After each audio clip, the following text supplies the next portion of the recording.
வணக்கம். இது வன்லங்காவின் இன்றைய முக்கிய செய்திகள். முதலில் தலைப்புச் செய்திகள்.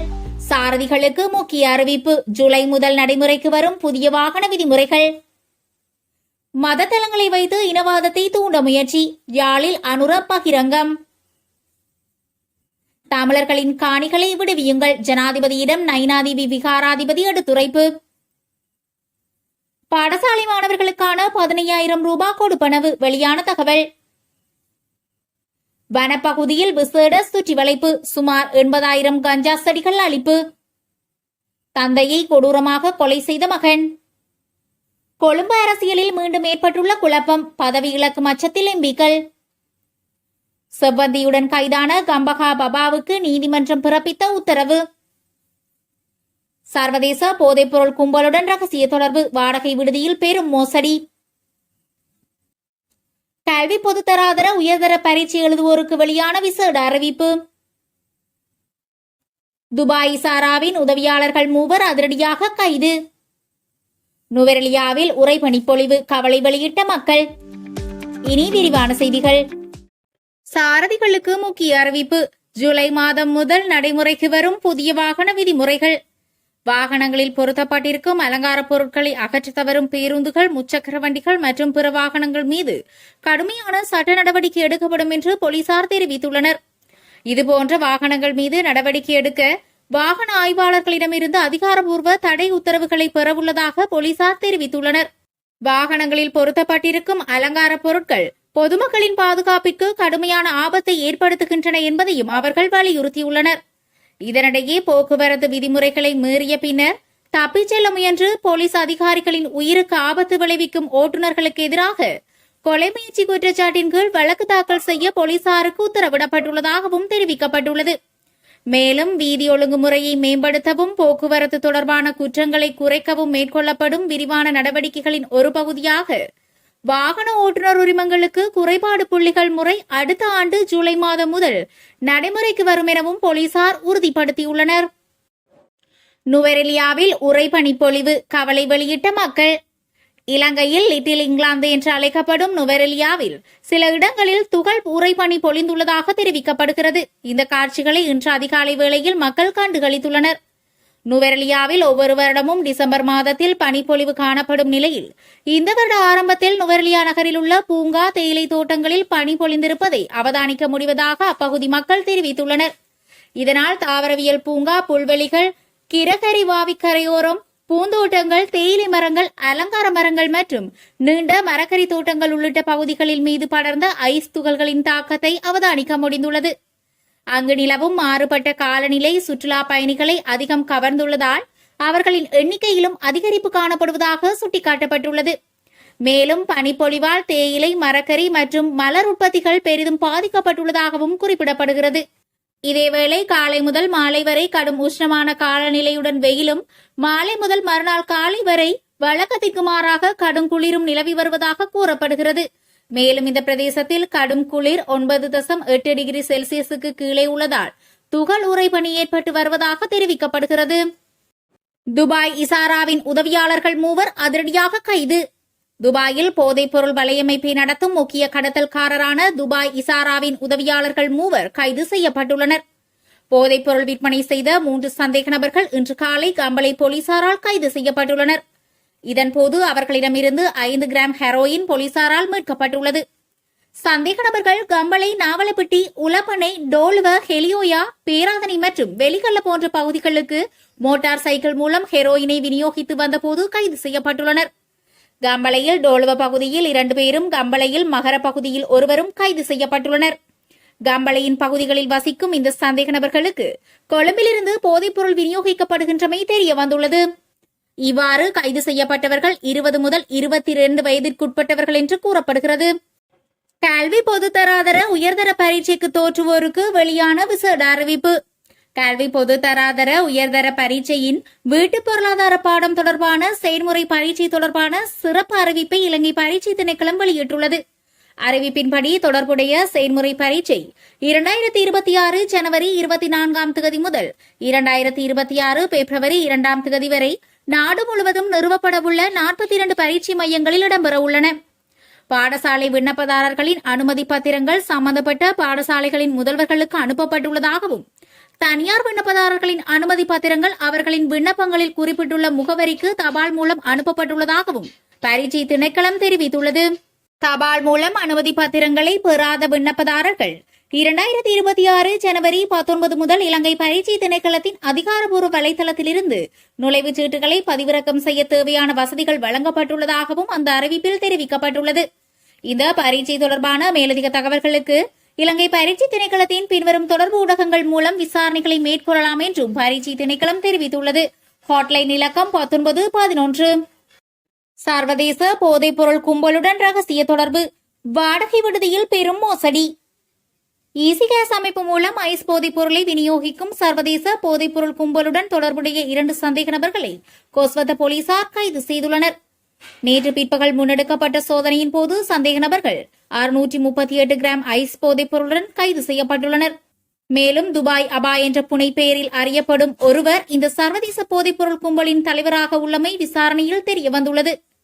வெண்ணப்புவ பகுதியில் உள்ள விடுதியில் நடத்தப்பட்ட சோதனை நடவடிக்கையின் போது அவர்கள் கைது செய்யப்பட்டதாக போலீசார் தெரிவிக்கின்றனர்.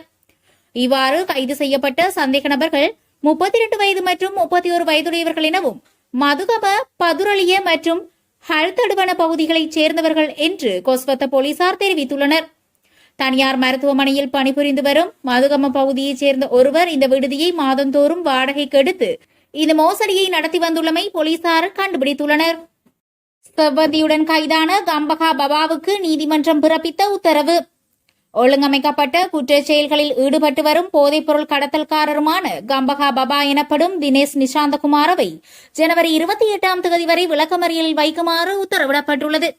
குறித்த உத்தரவை கொழும்பு கூடுதல் நீதவான் பிறப்பித்துள்ளார். காணைபுள்ள சஞ்சீவ கொலை வழக்கின் முக்கிய சந்தேக நபரான இஷாரா செவ்வந்தியுடன் நேபாளத்தில் கைது செய்யப்பட்ட அவர் நேபாளத்தில் இருந்து இலங்கைக்கு அழைத்து வரப்பட்டார்.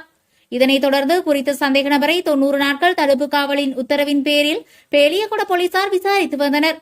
களுத்துறை பிரிவு குற்றப்புலனாய்வு திணைக்களத்தால் நீதிமன்றத்தில் முன்னிலைப்படுத்தப்பட்ட போது கொழும்பு கூடுதல் நீதவான் பிறப்பித்த உத்தரவின் கீழ் சந்தேக நபர் விளக்கமறியலில் வைக்கப்பட்டுள்ளதாக போலீசார் தெரிவித்துள்ளனர். அதன்படி சந்தேக நபர் உட்பட குழுவினர் அக்டோபர் 15ஆம் தேதி நேபாளத்திலிருந்து நாட்டிற்கு அழைத்து வரப்பட்டனர் என்பது குறிப்பிடத்தக்கது. கொழும்பு அரசியலில் மீண்டும் ஏற்பட்டுள்ள குழப்பம், பதவி இழக்கும் அச்சத்தில் எம்பிக்கள். ஐக்கிய தேசிய கட்சிக்கும் ஐக்கிய மக்கள் சக்திக்கும் இடையிலான கூட்டணி என்ற போர்வையில் சில தலைவர்கள் எம்பிக்களை கவர்ந்தெழுக்க முயற்சிப்பதாகவும் இது தோல்வியடையும் அபாயத்தில் இருப்பதாகவும் தெரிவிக்கப்படுகிறது. இந்த சூழ்நிலையில் இரு கட்சிகளுக்கும் இடையிலான கூட்டணி நேர்மையுடன் மேற்கொள்ளப்படவில்லை என்றும் சில தரப்பு குற்றம் சாட்டுகிறது. ஐக்கிய மக்கள் சக்தியின் செயற்குழு கூட்டம் சமீபத்தில் இடம்பெற்ற போது இரு கட்சிகளுக்கும் இடையிலான கூட்டணி குறித்து கட்சி தலைமையிடம் கேள்வி எழுப்பப்பட்டது. மேலும் சில தலைவர்கள் தனியாக சென்று வெற்றி பெற முடியும் என்று நம்பிக்கை கொண்டிருப்பதால் இந்த மனநிலை கூட்டணி செயற்பாட்டிற்கு பெரும் தடையாக இருப்பதாகவும் சில தரப்புகள் தெரிவித்துள்ளன. இதற்கிடையில் இரு கட்சிகளின் கீழ்மட்ட உறுப்பினர்களில் பெரும்பாலானோர் இரு கட்சிகளும் ஒன்றிணையாமல் வெற்றியை அடைய முடியாது என்றும் கட்சி தலைமைகளுக்கு சுட்டிக்காட்டியுள்ளனர். இதற்கிடையில் சில தலைவர்கள் யுஎன்பி எஸ்ஜேபி கூட்டணிக்கு கடும் எதிர்ப்பு தெரிவித்து வருவதாகவும் சிலர் தலைமை பதவிகளை இழக்கலாம் என்ற அச்சத்தில் இருப்பதாகவும் அரசியல் வட்டாரங்கள் தெரிவிக்கின்றன. தந்தையை கொடூரமாக கொலை செய்த மகன். அனுராதபுரம் மதவாச்சி பகுதியில் வீடொன்றில் மூத்த மகனின் தாக்குதலுக்குள்ளான தந்தை உயிரிழந்துள்ளதாக போலீசார் தெரிவித்துள்ளனர். கடவத்கம பகுதியில் மூத்த மகனுடன் வாழ்ந்து வந்த தந்தை நேற்று கொடூரமாக தாக்கி கொலை செய்ததாக போலீசார் குறிப்பிட்டுள்ளனர். அருகிலுள்ள வீட்டில் வசிக்கும் 2வது மகன் தந்தை காண வீட்டிற்கு வந்த நிலையில் அவர் இரத்த காயங்களுடன் காணப்பட்டதாக தெரிவிக்கப்படுகிறது. இதுகுறித்து உடனடியாக போலீசாருக்கு அறிவிக்கப்பட்ட நிலையில் சம்பவ இடத்திற்கு வந்த போலீசார் தலைமையிலான குழுவினர் அவர் ஏற்கனவே உயிரிழந்துள்ளமையை உறுதி செய்துள்ளனர். இது தொடர்பாக நடத்தப்பட்ட விசாரணையில் கொலை செய்யப்பட்ட நபர் தனது மூத்த மகனுடன் மது அருந்தியுள்ளார். இதன்போது மகனுடனான வாக்குவாதத்தை தொடர்ந்து அவரை தாக்கியதாகவும் தெரியவந்துள்ளது. கொலை செய்யப்பட்ட நபர் மதவாச்சி கடவத்கமவில் வசிக்கும் 67 வயதுடையவராவார். சந்தேக நபரான 42 வயதுடைய மூத்த மகன் கைது செய்யப்பட்டுள்ளார். சந்தேக நபர் மனநலம் பாதிக்கப்பட்டவர் என்பது நடந்து வரும் விசாரணைகளில் தெரியவந்துள்ளது. வனப்பகுதியில் விசேட சுற்றி வளைப்பு, சுமார் 80,000 கஞ்சா செடிகள் அழிப்பு. கோணகங்கார யாழ வனப்பகுதியில் 5ஆம் மண்டல பகுதியில் விசேட சோதனை நடவடிக்கை முன்னெடுக்கப்பட்டுள்ளது. குறித்த சோதனை நடவடிக்கை நேற்றைய தினம் போலீஸ் விசேட அதிரடிப்படை புத்தள முகாமின் அதிகாரிகளால் முன்னெடுக்கப்பட்டது. இதன்போது சுமார் 2 ஏக்கர் பரப்பளவில் பயிரிடப்பட்ட 80,660 கஞ்சா செடிகள் இதன்போது கைப்பற்றப்பட்டன. இதேவேளை ஆதாரத்திற்கு மாதிரிகளை எடுத்ததன் பின்னர் கஞ்சா செடிகள் தீ வைத்து எரிக்கப்பட்டு அளிக்கப்பட்டன. இதனுடன் தொடர்புடைய சந்தேக நபர்களை கைது செய்ய கோணகங்கர போலீசார் மேலதிக விசாரணைகளை மேற்கொண்டு வருகின்றனர்.